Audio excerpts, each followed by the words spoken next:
Hello, ladies and gentlemen. Welcome to the Esteemed FaceTime with Leaders, an initiative by World Development Corporation. I'm Sunny Pancholi, anchor at World Development Corporation. FaceTime with Leaders is a platform for industry titans to share their experiences, thoughts, ideas, and best practices in order to inspire one another and future leaders. In a nutshell, we attempt to encapsulate the multi-decadal learnings acquired by these industry leaders. We also hope that by conducting these FaceTime with Leaders interviews, we can bring together a global community of eminent personalities. By bringing together such visionaries on one platform, we hope to play a part in inspiring the lives of other leaders. Great learnings from great leaders undoubtedly assist everyone by identifying, nurturing, and using the trade secrets that are proven success formulas for many. And this is what we aim for with these sessions, by making them a gathering of industry stalwarts and a knowledge-sharing community. We have one such renowned industry personage on FaceTime with Leaders with us today, Dr. Aditi Mishal. She is a multifaceted individual with a dynamic career spanning academia, social entrepreneurship, sustainability, and activism.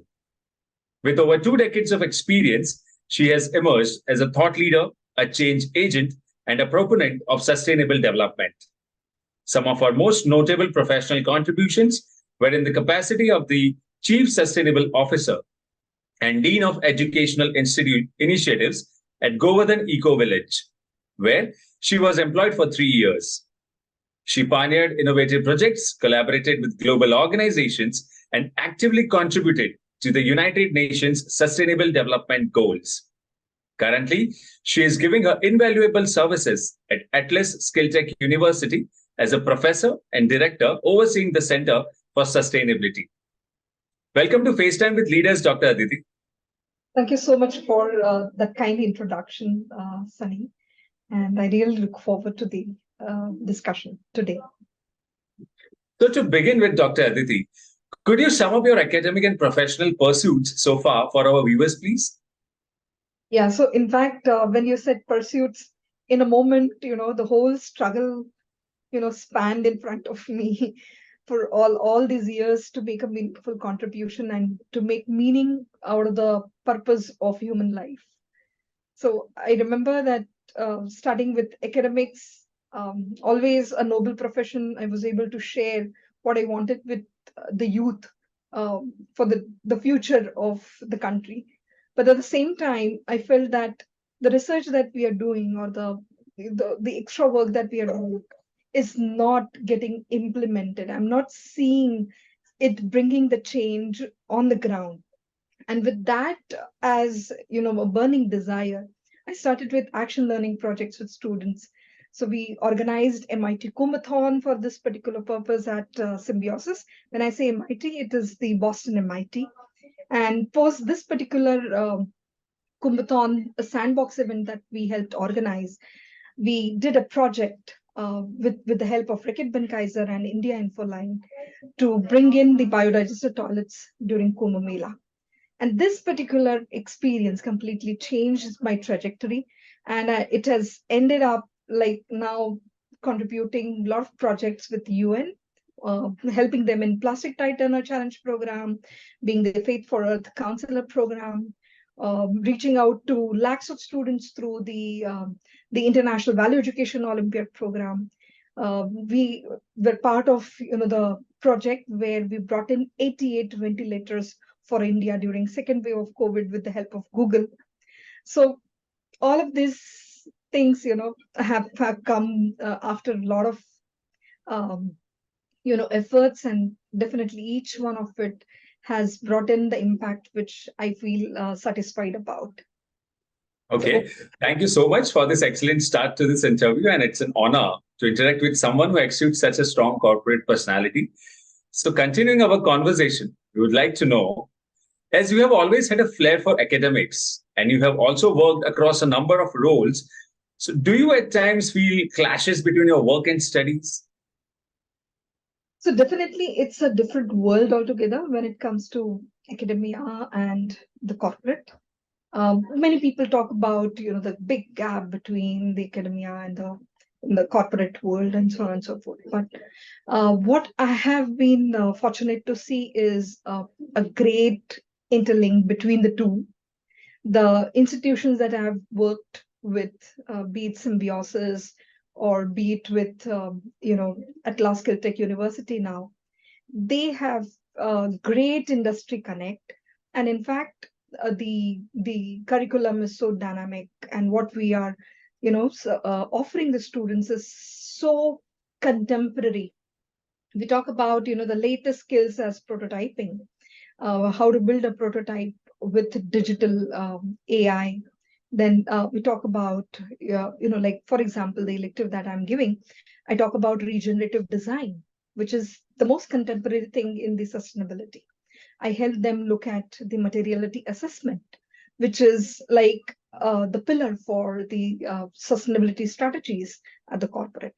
So I feel, even though, they are two different worlds, but at the same time, they are getting interlinked a lot when we approach towards this, or we march towards achieving the 17 sustainable development goals. Absolutely. All right. So moving ahead, could you please let our future leaders know you have a doctoral degree in sustainability, green behavior, and have been awarded the Best PhD Thesis Award at PIMG's International Conference 2015. So could you share some insights into this, your thesis, please? So, in fact, very interesting, lessons that I've learned as part of my own PhD thesis. The very topic that I chose basically because I wanted to do something which is good and just doesn't add one degree to my whole, pursuit.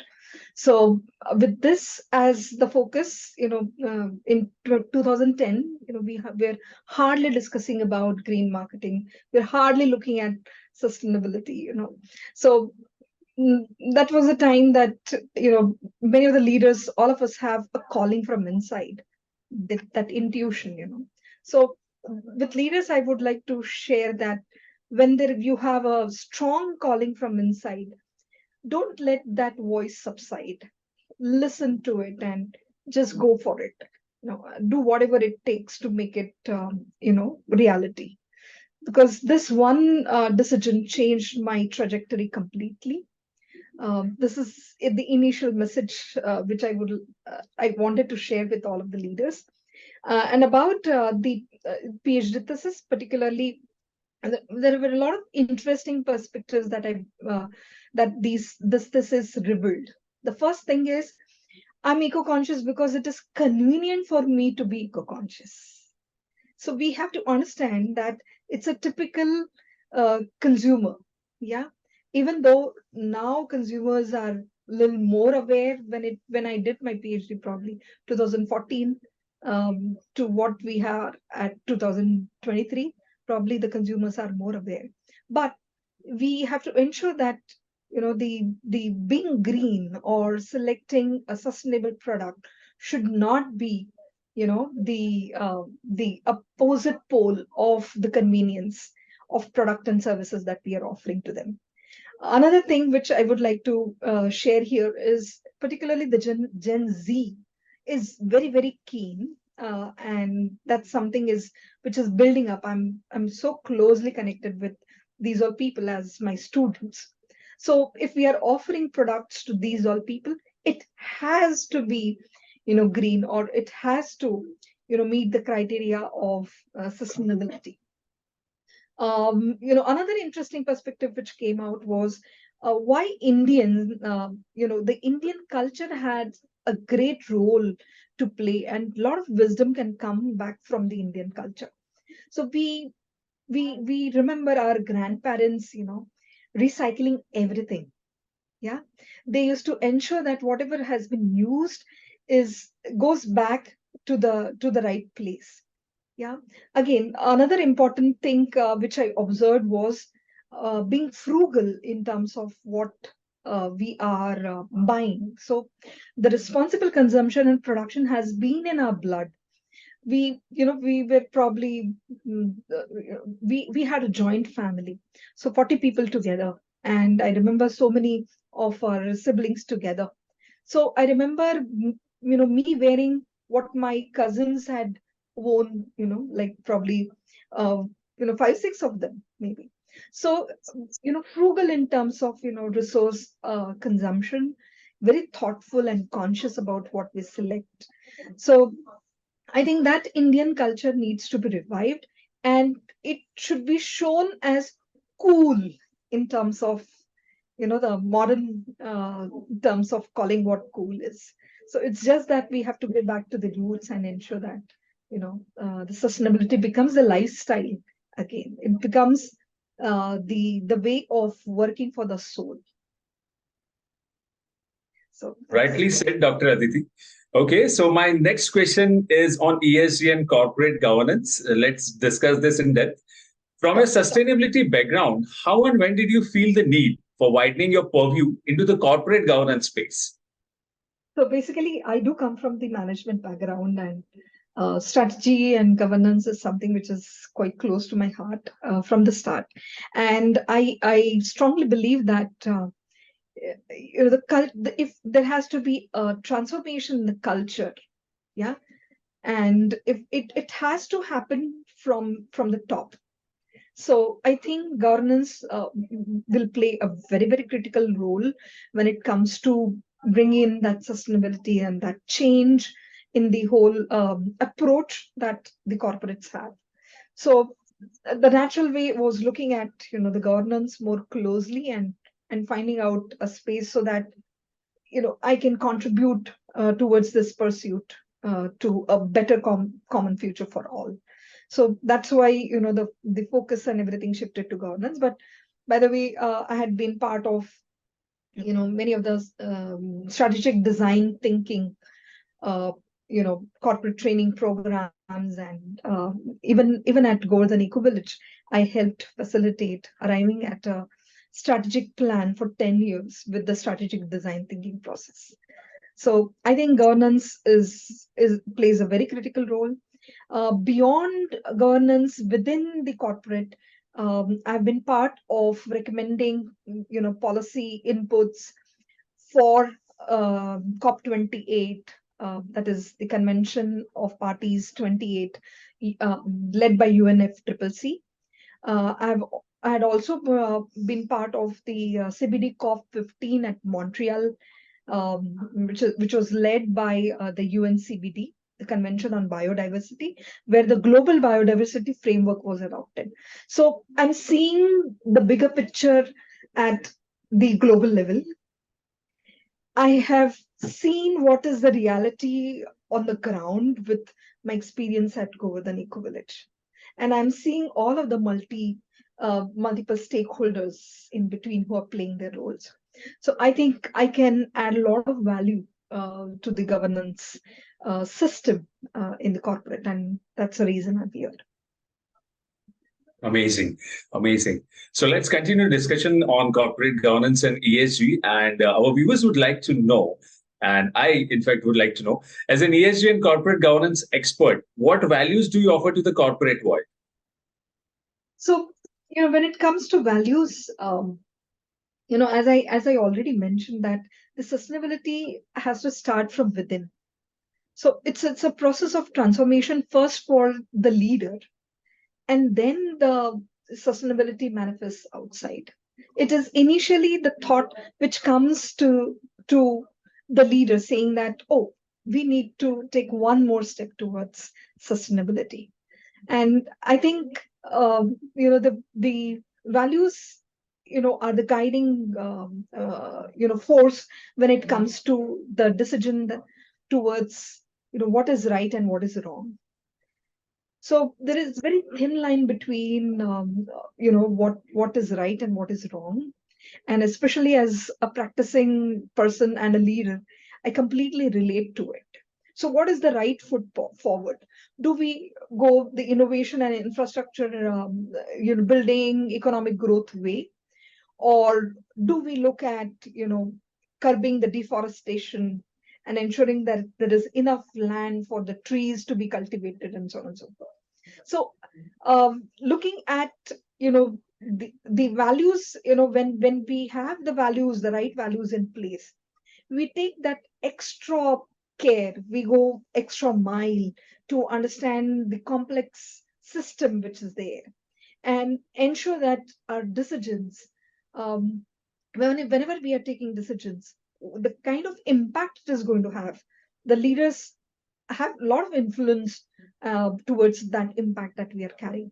So a simple decision also needs to be taken very carefully.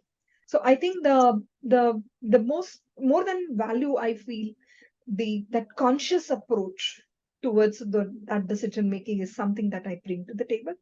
But over and above that, always, how can my life be more useful for everyone has been a guiding value for me.